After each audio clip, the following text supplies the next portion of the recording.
George E was remembered as simply the best by everybody in the stadium that night. Look at that. Terrific. Well, those regular Keys and Gray watchers will know that every now and again we return to the subject of the movie, which is currently being put together, and the producer of that movie, Stephen Evans, who also, if you haven't seen Sevi, take the time out. Watch fantastic, it. Go watch it. Fantastic film. Stephen produced Sevi. He's in the process of putting together George Best, the movie, and as I said, joins us from our beIN Sports studios in London. How's the project coming along, Stephen? Well, it seems to be coming along well, Richard. I mean, like everything, you've got this weird scenario in films. Films tend to look after themselves. You sometimes think you're in charge, but sometimes the film's in charge, right? But what I have done since I last saw you was that I found the young guy to play George Best. Wow, great.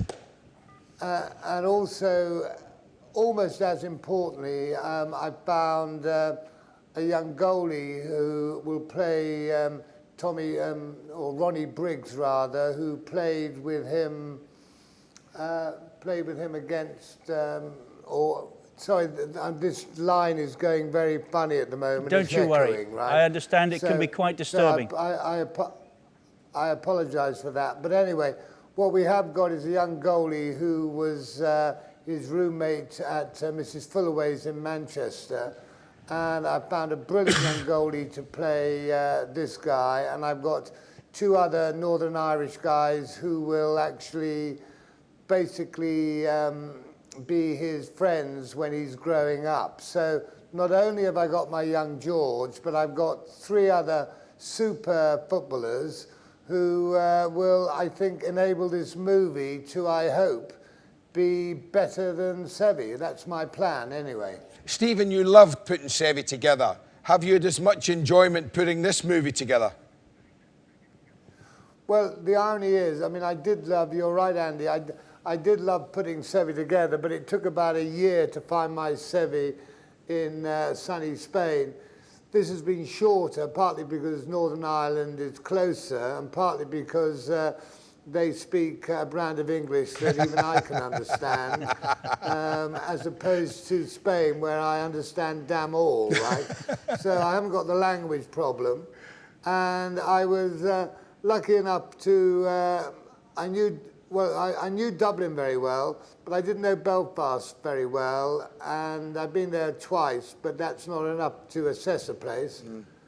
But the joy is that going there for on and off for 6 months, I got to know Belfast, I got to know the people, I got to know George's sister, I got to know one or two people who'd played with him, I got to know one or two of the football clubs, and better than that, almost, I tell you what, it's a gastronomic delight, Northern Ireland. Yes. The restaurants are great, and the bars are second to none. So the answer is I've had a lovely time, yeah.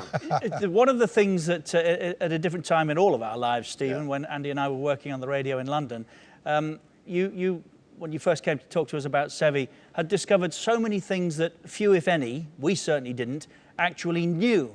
Is there anything you've discovered about George Best that has surprised you? Well, there are certain things I have, and obviously, in a funny sort of way, I'd like to keep them one or two almost as Yes, surprises. absolutely.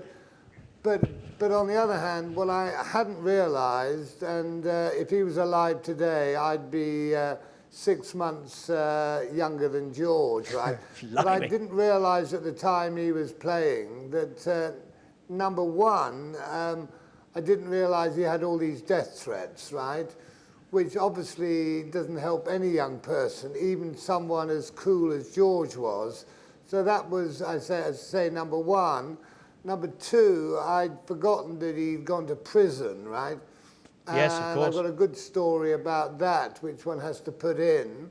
Number two, and for someone who was suffering, for example, from, increased alcoholic intake.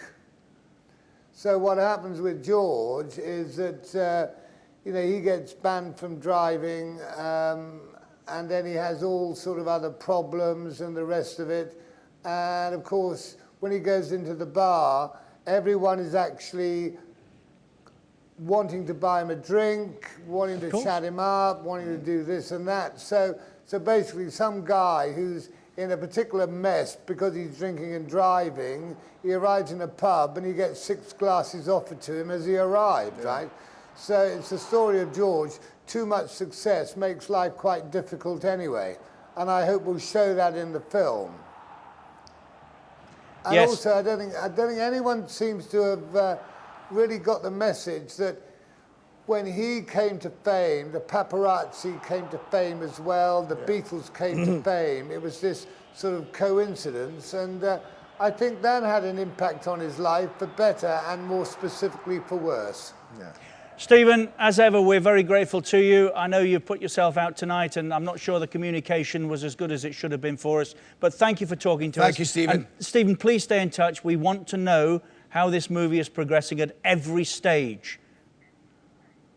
Absolutely delighted to do that for the pair of you. Well, look, thanks very, very much. As I say, I'm hearing these echoing reverberations, but never mind.